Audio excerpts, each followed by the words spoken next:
미국 정치의 심장부 워싱턴 DC. 그곳에서 통합과 관용의 리더십으로 미국을 이끌었던 링컨을 만났습니다. 세계인들이 사랑하는 도시 뉴욕.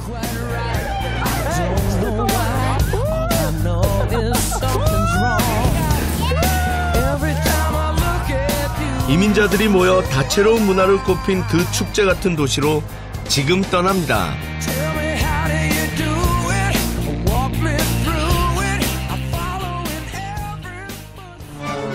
대서양을 건너온 영국의 청교도들이 세운 미국은 이민자로부터 시작된 나라입니다. 때문에 미국의 다양성은 기후나 풍경보다 세계 곳곳에서 이곳으로 모여든 인종으로 더욱 두드러집니다. 특히 인종의 용광로라 불리는 미국의 뉴욕은 각양각색의 인종과 문화가 화려하게 꽃을 피우는 도시죠. 그곳에서 오늘의 여정을 시작합니다.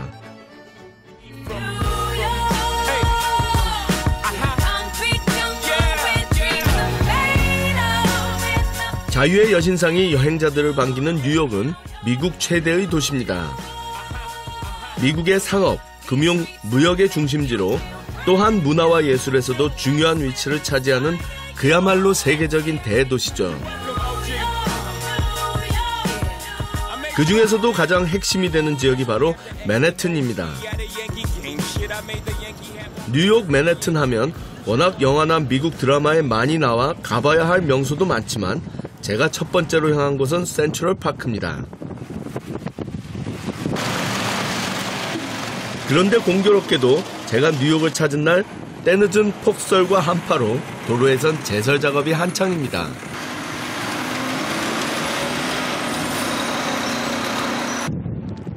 그렇다 보니 세계적으로 손꼽히는 도시공원 센트럴 파크도 푸른 녹지 대신 흰 눈으로 덮여 있습니다.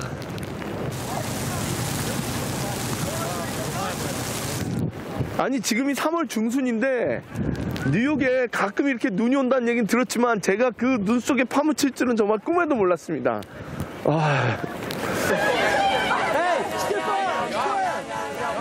하지만 눈이 덮인 이곳은 또 다른 놀이터가 됩니다.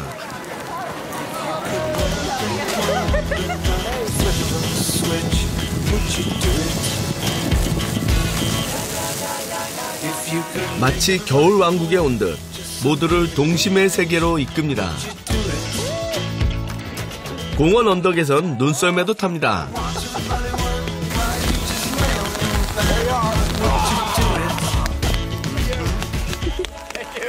Filming for your prep? Yes, that's right. We're going live in Jacksonville right now. How do you feel? I'm good. Didn't break anything. It's all good. Where are you from? Jacksonville, Florida. Florida. Yeah, we're live on TV. Where are you guys from? Korea, South Korea. South Korea? Education broadcast. Excellent. We bought it. Yeah. 선뜻 썰매를 내줘서 저도 한번 타보려 하는데요. Yeah, our friends bought it. 자, 그러면 뭔가 어설프죠?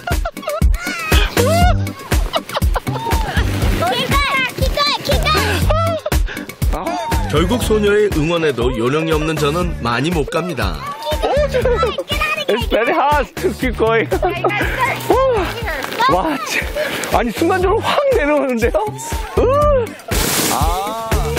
그런 저를 위해 소녀가 시범을 보여주는데 정말 잘 탑니다.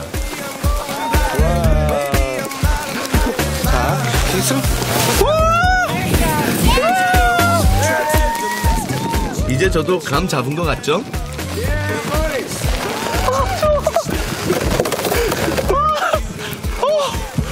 추워. 근데 진짜 재밌는데요? Thank you very much. Well done. 와, Well done. Thank you very much. You're very welcome. Thank you. You're good teacher. Thank you very much. 갑작스레 내린 눈에 파묻힌 맨해튼의 센트럴 파크는 또 다른 세상이었습니다. 거리로 다시 나온 저는 맨해튼의 번화가를 걷습니다. 여기가 뉴욕의 중심인 타임스퀘어입니다. 이 엄청난 눈에도 불구하고 사람들과 관광객으로 바글바글하네요, 정말. 하루 300만 이상의 사람들이 지난다 합니다. 세 개의 교차로라 이끌어지는 타임스퀘어는 뉴욕 42번가와 7번가, 브로드웨이가가 만나는 세계적인 관광의 명소죠.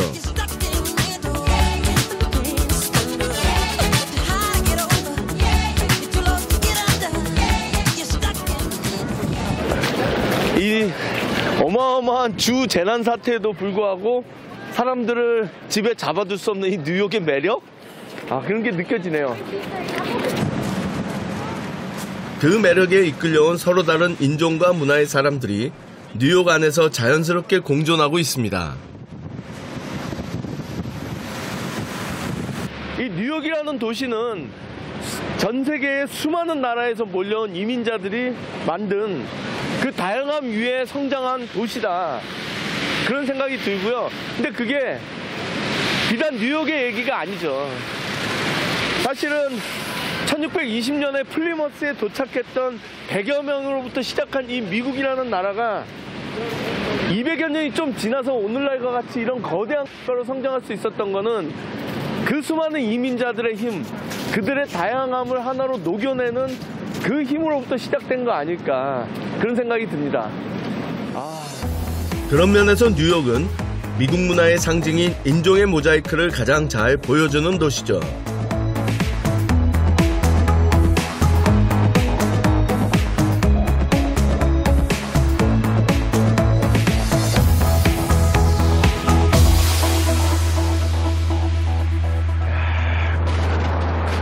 이게 세상에 많은 도시들이 뭐랄까요, 마천루랄까, 도심의 스카이라인 같은 걸 갖고 있지만 이렇게 뉴욕처럼 정말 길게 어딜 봐도 이렇게 멋진 스카이라인을 가지고 있는 도시는 없죠. 진짜 독보적입니다. 이런 뉴욕의 전경을 감상하는 사람이 여기 또 있습니다. 지금 제 앞에 있는 이 흉상의 주인공이 바로 알렉산더 해밀턴이라는 사람입니다. 우리에게는 잘 알려져 있지 않지만 미국인들에게는 너무나 잘 알려진 $10 지폐에 들어가 있는 그 주인공입니다. 오늘날의 뉴욕을 이런 세계적인 금융상업의 중심지로 만드는데, 미국을 이런 강력한 국가로 만드는데 결정적인 공헌을 한 건국의 아버지 중에 한 사람입니다. 뉴욕주 출신이죠. 알렉산더 해밀턴은 워싱턴 정부의 초대 재무장관입니다. 당시 독립전쟁으로 빚더미에 올랐던 미국의 재정을 회생시키고 미국 금융제도의 초석을 닦은 인물이죠. 뉴욕은 경제발전을 위해 상업과 공업에 주력했던 해밀턴이 꿈꿨던 도시입니다.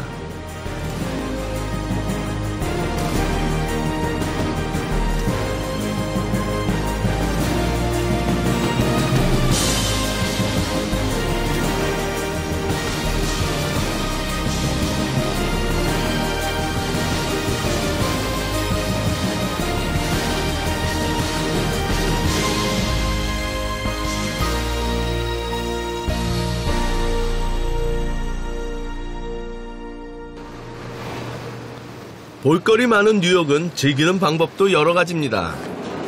Downtown. Yes, downtown. To Brooklyn. 이번에 제가 선택한 건 버스 투어입니다.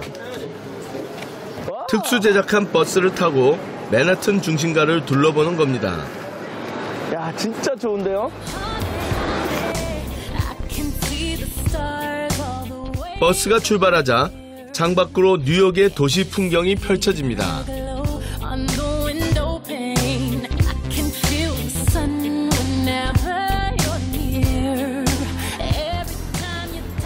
그때 고대 신전 같은 건물이 제 앞을 가로막았습니다. 지금 이 앞에 보이는 게 우체국 건물이에요. 유나이티드 스테이츠 포스트 오피스. 와, 근데 정말 어마어마하게 화려하죠. 그러니까 지금은 우리가 우체국 하면 굉장히 뒤떨어진 느낌이 들지만 사실은 우체국과 기차역은 19세기부터 산업혁명, 물질문명, 어떻게 보면 인간이 시간을 통제하는 그런 느낌을 주는 최첨단 시설들이었거든요. 이 거대한 건물 보세요. 근데 저기 영어로 뭐라고 써있냐면 눈이 오나 비가 오나 바람이 부나 우리는 그 약속을 지킨다. 약간 이런 식으로 쭉 써있거든요. 결국은 눈과 바람과 비라고 하는 자연현상을 인간이 극복하기 시작했다는 거죠. 맨해튼의 거리를 거대한 무대로 삼고 달리는 버스가 이번엔 저를 뉴욕의 랜드마크로 이끕니다. 저희가 지금 뉴욕의 상징과도 같은 엠파이어 스테이트 빌딩을 향해서 가고 있습니다. 와, 정면에 보이네요. 점점 다가서니 그 위험이 드러납니다.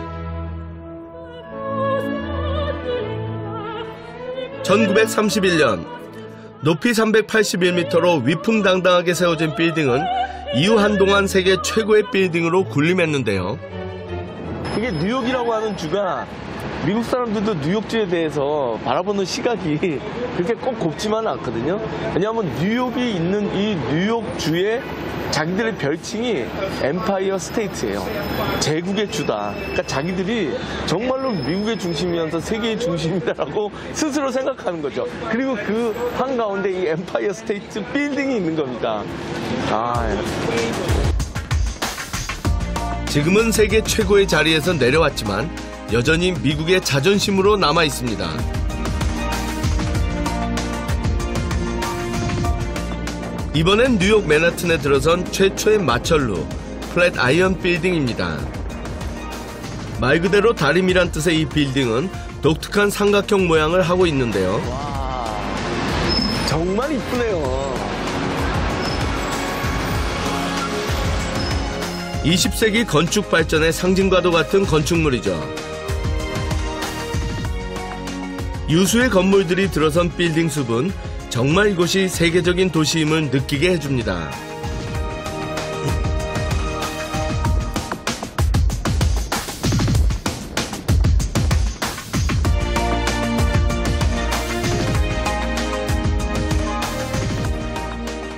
드디어 버스는 맨하튼 남쪽 끝에 있는 월스트리트, 월가로 들어섭니다.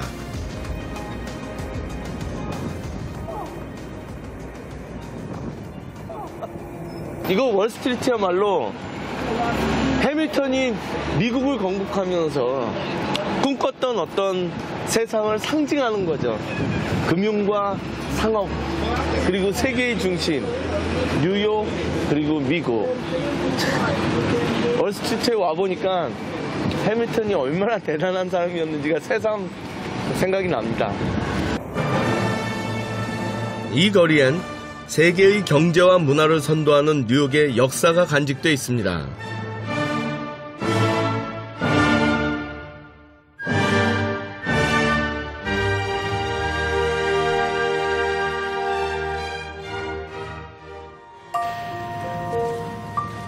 다음 날 동이 트기 전 제가 배를 타고 향한 곳이 있습니다.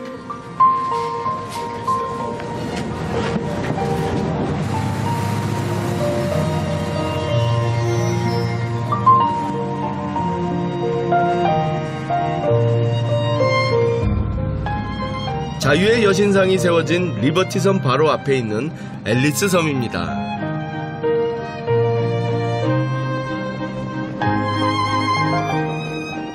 과거 최초의 연방 이민국이 있던 신세계로 통하는 관문이라 불린 곳이죠.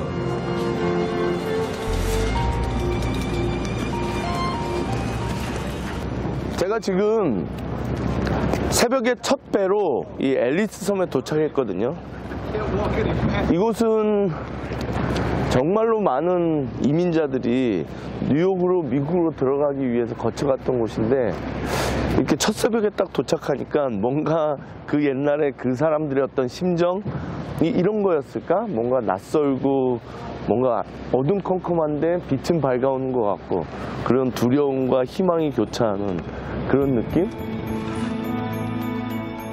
1954년에 공식적으로 문을 닫은 이곳은 1984년 대규모 복원사업 후 1990년부터 이민박물관으로 일반인에게 공개됐습니다.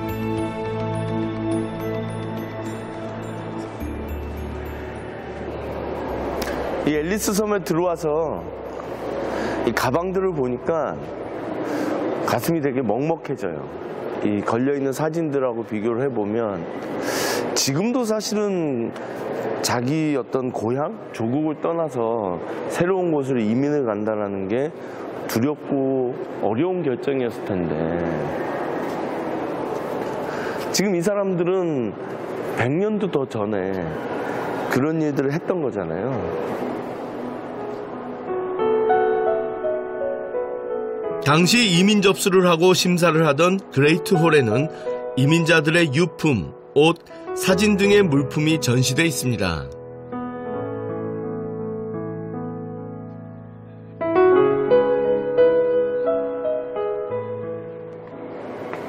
지금 제가 그 이민자들과 비슷한 동선으로 움직여보고 있거든요. 지금 1층에 도착해서 어떻게 보면 이제 가방 같은 걸 정리하고 본격적인 입국 심사는 이 2층에서 받는다고 합니다. 1892년부터 1954년까지 62년간 1200만 명이 넘는 이민자들이 이곳을 통과해 미국으로 들어온 겁니다. 그들은 대부분 이탈리아, 아일랜드, 네덜란드 등지에서 몰려온 유럽의 이민자들이었습니다.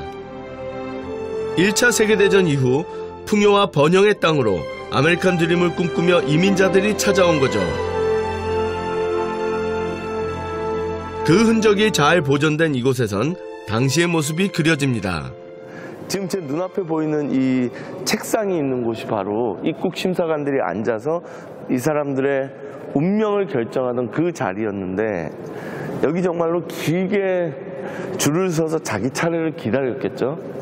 여기에서 입국 심사가 통과되면 저쪽으로 나가게 되고, 그렇게 되면 이제 미국의 시민이 되는 걸 테고, 만약에 여기서 통과하지 못하면 그들은 다시 자기 나라로 돌아갔을까요? 참 운명이 결정되는 그런 데스크인 것 같네요.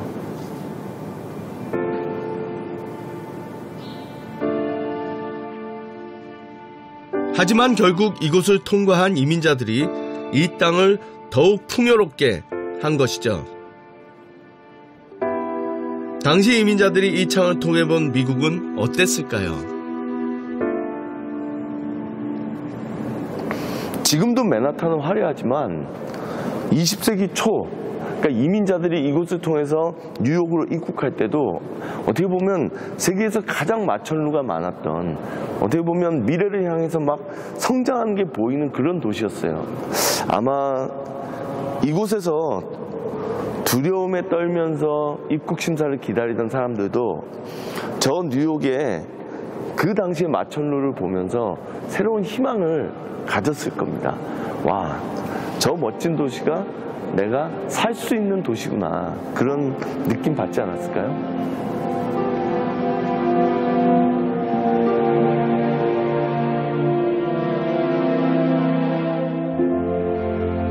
박물관의 2, 3층에는 그 당시 세계 각국에서 뉴욕으로 이주해온 사람들의 사진이 있습니다.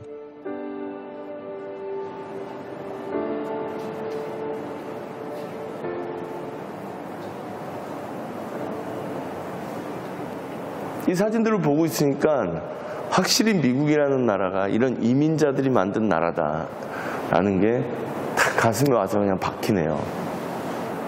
이야.